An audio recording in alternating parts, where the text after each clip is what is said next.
Hello, my friends, and welcome back. I'm Chisgule Gaming, and in today's video, sponsored by the makers of Call of Dragons, we're going to talk about the latest update, Songs of Arcadia. And this has some really amazing stuff in it, including the thing you can see right up top here, removing all debuffs from existing city themes, and some pet upgrade stuff, and more. So let's get rolling here. Removing debuffs from existing city themes is a big deal. This is going to make it so that when you're in the open field, you can use a city theme that might have had a downside for a unit you cared about, but has an upside that you also really care about. So there may be some city theme choices that you use here. In particular, there are some themes that, buff one type of ranged unit but harm another, and now you don't have to worry about that. Very cool. I generally think health is still the best pick, although you could argue for ranged DPS, you want some attack stats, and you just hope nobody targets you. Realistically, you're going to get targeted. Now, new events. Smash the Shadows event now available. Launch rally attacks against shadow forts and protect the realm from chaos. During the event, each alliance can summon and raid one shadow fort at a time. An alliance can only launch rally attacks against shadow forts that it has summoned. The more total damage the alliance deals within the time limit, the greater rewards the alliance members will receive. The more damage you deal individually, the greater your personal rewards will be. This is very interesting. The player who deals the most damage could win a reward multiplier up to 10x for their alliance. Really eager to see how this all plays out. At the end of the day, more events and more rewards is a win in my book. Holiday events, Songs of Arcadia.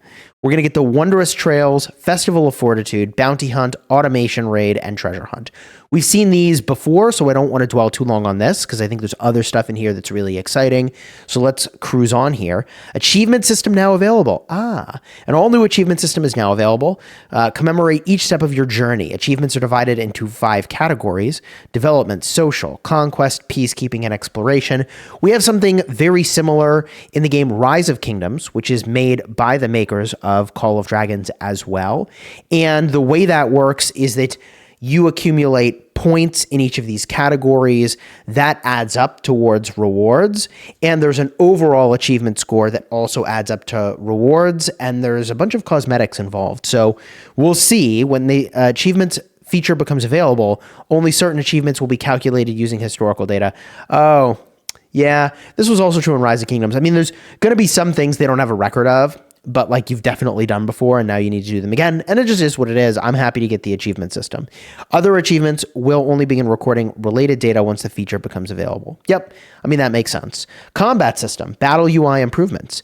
Improved redundant data from the battle report screen. Super cool, making it more concise. I love that.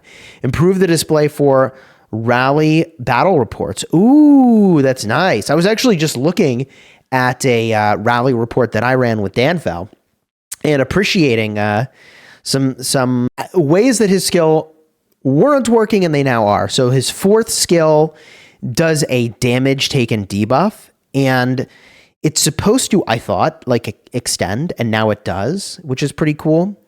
So anyways, off on a tangent, but rally reports are things that I spend a bunch of time looking at because I like to wreck people when I rally or wreck people when I garrison. I do have some reports like that, but whatever. Added battle statistics. You can now directly see the sources of damage, shields, and healing in battle. Okay. Added battle report categories. The battle report page is now divided into 3 tabs: PvE, PvP, and other. Okay, cool. I think that's a good thing. Easier to find the reports you actually care about. Simple mode improvements. Simplified settings for simple mode. Okay. There's standard, extra simple, and custom, allowing you to choose what information is displayed. We got something similar in Rise of Kingdoms where you could kind of control what you see in the interface. And I think that could be really awesome if that's coming here too. Improve the simple mode settings, screen and controls, allowing you to adjust leech and detail and battle effect details. Sounds exactly like what we're getting. We got it in Rise of Kingdoms very recently. I generally would say that there's so much happening on the screen that giving players the ability to sort of control what they do and don't see so that you can play and enjoy the gameplay at the level of visuals that you like is a huge one. Now, the Elk Riders are changing, and it's funny because, man, I switched off the Elk Riders in the last year, and let's see what they're getting. The Spring Warden's Elk Riders original skill cavalry charge, which gave you a bunch of attack when you entered combat. is being changed to Wild Barrage. When launching a normal attack, fires arrows at up to 5 enemy legions, including the target, reducing their march speed by 30% for 3 seconds. This is huge. For each target hit, the legion gains 150 rage and takes 10% less damage for 4 seconds. This is huge. I mean, I assume this is designed to now mirror sort of what the cavalry rush is doing, but this effect can only trigger once every 10 seconds, and it only takes effect when your legion is composed entirely of Elk Riders. So not in a rally, I guess. Very, very cool. Elk Rider's base attack has also been increased. Ooh, I mean, Elk Riders could be really cool. Slows are very powerful. And the Elk Riders still have a distinctly different playstyle from the rest of the cavalry. Army group feature improvements. New army group same movement speed feature. When enabled, all legions in an army group move at the same speed. I wonder if that goes at the speed of the slowest army in the group. I think that's what it would have to be. Improved legion multi-select. When multi-selecting legions, you can now select army groups you created. Thank goodness. Huge upgrade. Love that. Warpet system. When upgrading Warpet skills, you can now consume skill cards of the same star rating, skill cards of lower star rating, and other Warpets who share the same skill. This is going to make it much easier to upgrade pets. Your current Warpet skill upgrade progress will be calculated as a percentage and displayed in a new manner. This is really interesting. So basically, when you're upgrading a skill, you'll have a percentage to your next star level, which I think is a nice improvement. And it sounds like you can consume skill cards like of the same star rating, which you already could do, right? So if you're trying to get to the next star level, you got 25% of the way there by consuming a skill of the same star level you already have, right? That's how that works when you need 4 to go from, 1 star level to the next. But consuming cards of a lower star rating is relevant because, we do so many shenanigans. How many thousands of regeneration potions have I sort of, we'll say deployed to the task of harvesting skills, which is not the task they're designed for. The task that the regeneration potions is designed for, it is making a pet good. So I think this is a really good change. The outcome of this is likely to be in part that you have more regeneration potions to actually use for playing the gamba of getting a sort of attribute set and number of skill slots that you really like. Exchange house adjustment. Purchase limits at the exchange house will now be reset every week rather than every 2 months. Huh. Okay. Wait, every week? Holy smokes. Purchase limits have been reduced accordingly. Oh, I wonder what they are. After this adjustment, 0-star skill cards will be subject to purchase limits. Right. I mean, you have to limit the 0-star skill card purchase limit. I was talking with Mithurian about this because he brought this to my attention. But he was like, yeah, you can't make it so you can consume lower star rating cards and not put a limit on 0-star. Because if you didn't limit 0-star, every skill could be 3-star the day this update dropped. Okay. So increase the impact that single purchases have on Warpet skill card price fluctuations in the... Oh, God. Ooh, I don't know about this. Increase the impact that single purchases have on Warpet skill card price fluctuations? Doesn't that mean that things are going to get way more expensive? I don't know, man.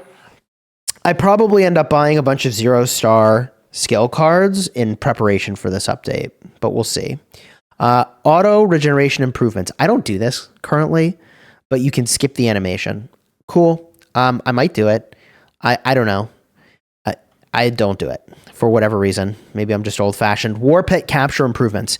You're now guaranteed to capture a Warpet with a talent skill every 4 successful captures on the map. Pity systems in games that have randomness are a huge win. So I think this is a huge win for Warpets. Does it feel bad when you catch a bunch of pets that have no talent skill? Yes. Captured epic and legendary Warpets are now guaranteed to have talent skills. That's definitely nice. I mean, I think the Warpet improvements this update are huge. I'm a big fan. Warpet strategy update. The Warpet strategy tab now includes hero recommendations. I'm smiling because you can now see which hero pairs are best with Warpets in battle. And I sort of wonder, some of the pets, who are they designed for? the thunder lizard. I think it'll be interesting to see where they recommend the sand lizard goes. I mean, I have my opinions on some of these pets. The ice lizard, where's that supposed to go? I'm very, very curious who they're going to recommend for some of these pets. New alliance systems. Warband Behemoth raids. From Season 2 onward, Warband members can help out in both Standard and Elite Behemoth raids. Standard raids. Warband members whose alliance territory is not adjacent to a Behemoth lair cannot purify Behemoths, but they can help other Warband members whose alliance territory is adjacent to a Behemoth lair during raids. Oh. Okay, Warband members who help out in raids cannot receive first occupation rewards, but they can take places in the damage rankings and receive those rewards. Cool. Elite raids. Warband members who help out in elite raids cannot receive first occupation rewards. Okay. If this is the first elite raid to be completed on a server within the time limit, Warband members who take part in the raid can receive the avatar frame. Cool. I mean, I think this makes it more accessible to get elite raid rewards. I'm a fan of this. Improve village raids. Improve village raid mechanic for Season 2 onwards. You can now launch raids on villages without a road. Thank goodness. Okay, cool. I mean, there's all these villages that we can't use because we don't have the road length to dedicate to them. So this is a huge win. Fixing an issue where village buffs would still be active after a player left their alliance. Now all your occupied villages will remain occupied after leaving an alliance, but their buffs will not take effect. Well, I mean, makes sense that they're doing this, but that is undoubtedly a debuff, is what it is. Is it offsetting this? I don't know. Maybe the new without a road connection buff offsets this enough, right? At the end of the day, villages, I mean, honestly, they're like such a small part of the calculus. So cool to have villages, but I think I've only got 10 of my 25 villages. I do sort of feel like villages should be in a place where everybody every season can have the max amount of villages, and the buffs should be meaningful enough that you really want that, but I don't think we're there right now. Not that, hey, you find the right ones, they're good, like Elixir Cap, obviously, right? But whatever. Alliance buildings removal limit. Oh, players must now meet a minimum city level in order to remove alliance buildings. Oh, okay. You must be at least level 10 to deploy legions to remove an alliance building. Sure. Okay. Personal development. Behemoth Trials improvements. Behemoth Trials challenge failed screen now includes guidance on how to improve. Added a new reward for clearing stage 5 for the first time. You get 10 Kela tokens. Okay. This is new player stuff, right? You can now buy Pan and Niernan tokens in the trial store. Cool. Chest opening improvements. Reduce the number of keys required to open all. Seems good. Healing UI improvements. Added the ability to filter for flying units as a Shaman Hut. Seems fine. In the other improvements, they've improved the Brink of War. This is kind of like the Eve of Crusade from Rise of Kingdoms. It's the days leading up to a new season.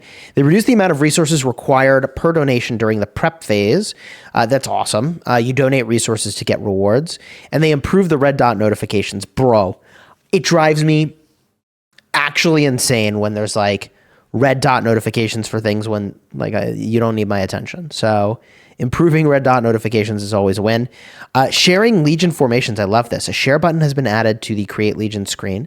Tap it and share your current Legion formation to the chat channel, including information about your commander and deputy. That's the primary and secondary hero talents, artifact, and war pets. I love this.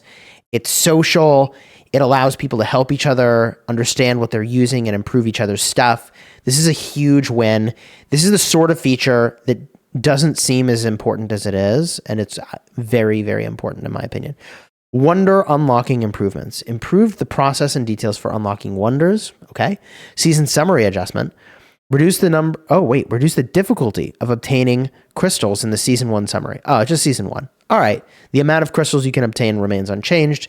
Gem use confirmation. Improved the gem use confirmation feature.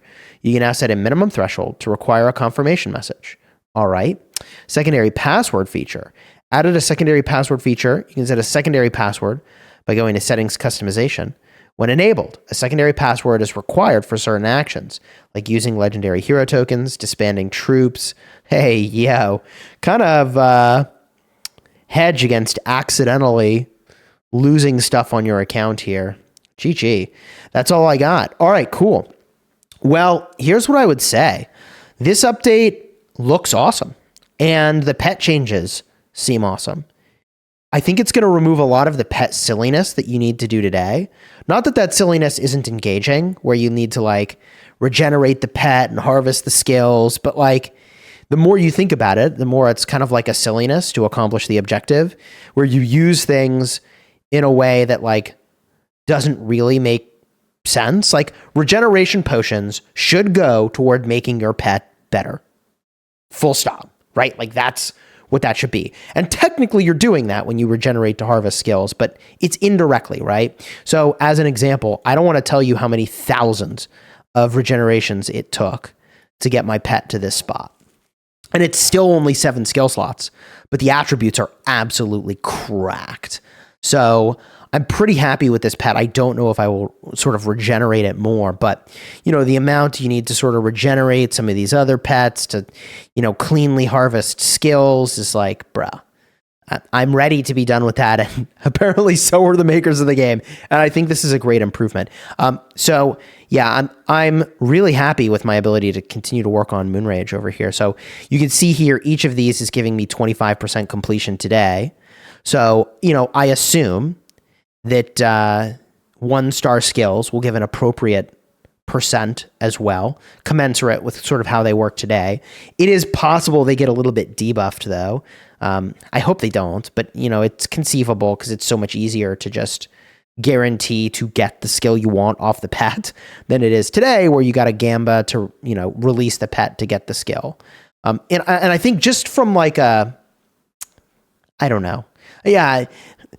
Sometimes I think about things from a lore standpoint rather than like a mechanic standpoint, and you like quite literally disappear pets in order to get like to harvest their skills, which like, you know, functionally it's fine, but like from a lore standpoint it's like, wait, I'm doing what to animals I've just captured in the wild to like power up a pet that I have here? I don't know. I suppose in the new view of the world, it's like, you know, my current pet is going to quite literally eat the skills off the other pet. Like, I don't know. Try not to think too much about the lore for things. In fact, I generally am not about the lore, but like, bro, this is what you use the regenerations for. Because look at this, 33.3% base crit damage plus 75.99. I am doing over 100% crit damage on this bad boy. All right. And my crit chance ain't bad, right? You got the 33.44. I think the two of these combined, it's somewhere around 75%.